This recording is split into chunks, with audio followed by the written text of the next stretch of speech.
ये मोहम्मद वसीम हैं, जो अपना काम शुरू करने से पहले वज़ू कर रहे हैं। दिल्ली के जदीद कब्रिस्तान का सबसे अहम काम इन्हीं के पास है, और वो काम है कोरोना से मारे गए लोगों को दफनाने का,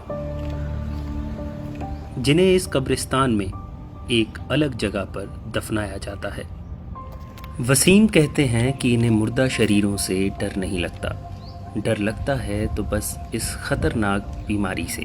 लेकिन पिछले 2 महीनों में ये इतना कुछ देख चुके हैं कि अब ये डर भी धीरे धीरे ख़त्म होता जा रहा है। सीधा लगा दो सर। डर की तो ऐसी बात है, बॉडी से तो सर डर मुझे लगता नहीं है, क्योंकि मेरा काम ही ये है। लेकिन थोड़ा सा जो ये वायरस है, कोरोना वायरस जो बोल रहे हैं, इससे थोड़ा सा डर है। इससे मैं थोड़ा सा एहतियाती भी करता हूँ। 2-3 मीटर दूरी से नमाज़ पढ़ाता हूँ, और बहुत ही मुश्किल से मैं बॉडी के पास जाता हूँ। मैं सैनिटाइज़र वगैरह ये सब लगाता हूँ। हमारी अम्मी है वो थोड़ी परेशान होती है। वो कहती बेटा ठीक है तेरी ड्यूटी है, वो बात अलग है, लेकिन थोड़ी एहतियाती बरतना जितना ज़्यादा हो सके।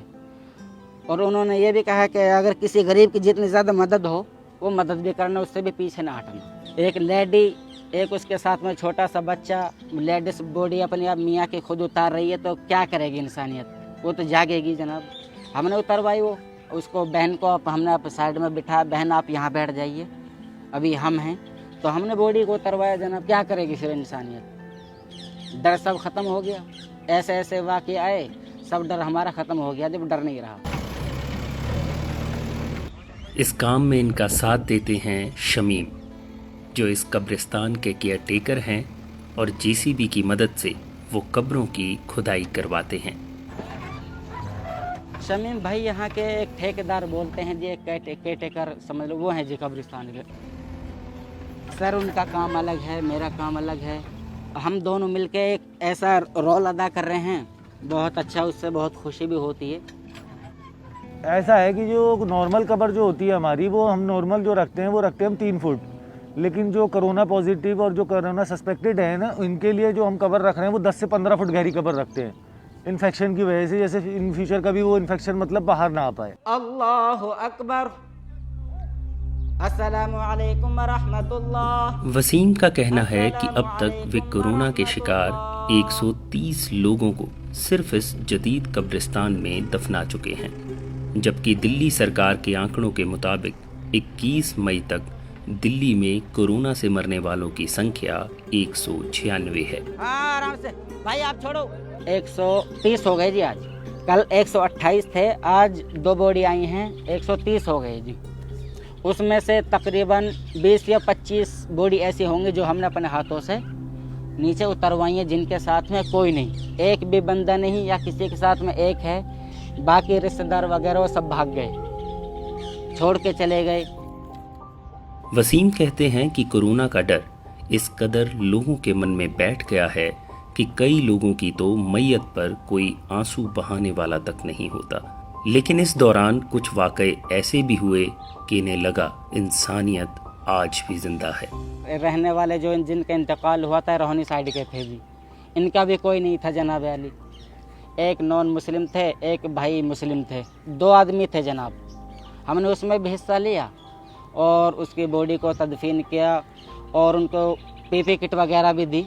हम 4 आदमी हो गए थे, 2 हम यहाँ से हो गए थे कब्रिस्तान से, एक शमीम भाई हो गए थे, एक मैं हो गया था जनाब। इस चीज़ से हमें सीखने को मिलता है जी कि इंसानियत आज भी ज़िंदा है। क्योंकि एक उसका यार दोस्त ये बता रहा था जी कि हमारी 10 साल पुरानी दोस्ती है, वो आज यहाँ पे ऐसे खड़ा हो गया था जी जैसे इसका कोई नहीं, मैं हूँ। लेकिन इस कोरोना काल के दौरान लोगों की लाचारी और सरकार की लापरवाही से इनके मन में एक नाराज़गी भी है। मैं तो ऊपर वाले से यही दुआ करूँगा जनाब आली, ये जल्द से जल्द ख़त्म हो जाए। बहुत ज़्यादा पब्लिक परेशान है, लॉकडाउन है, किसी के पास पैसा नहीं है, जेसीबी का भी खर्चा नहीं है भाई साहब। कल एक भाई साहब के पास में सिर्फ 300 रुपये थे, 300 रुपये जो जेसीबी वाले को दे के गए थे। ऐसी भुखमरी आ चुकी है जी पब्लिक के पास में। लेकिन हमारी गवर्नमेंट को हमने बता के थक गए, मीडिया वालों को भाई हमारी गवर्नमेंट से कहे कि यहाँ पे जेसीबी खड़े कर दी जाए, लेकिन नहीं, ऐसा कुछ नहीं हुआ जी। ये जेसीबी प्राइवेट है, किसी से 5,000, किसी से 4,000 रुपये, ये कम थोड़ी होते हैं, किसी से 6,000 रुपये। ये गवर्नमेंट को करना चाहिए। बिल्कुल भी कुछ नहीं करा जी। अब थोड़ी बहुत अगर पीपी किट वगैरह, ग्लव्स वगैरह आ रहे हैं, ये भी एक एमसीडी वाले लेके आ रहे हैं जी।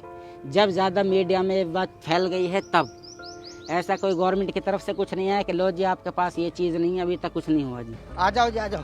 वसीम के काम को पूरा हिंदुस्तान तो नहीं जानता होगा, लेकिन हाँ, कुछ चंद जिंदगियां ज़रूर हैं जो उन्हें दुआओं में याद ज़रूर रखती होंगी।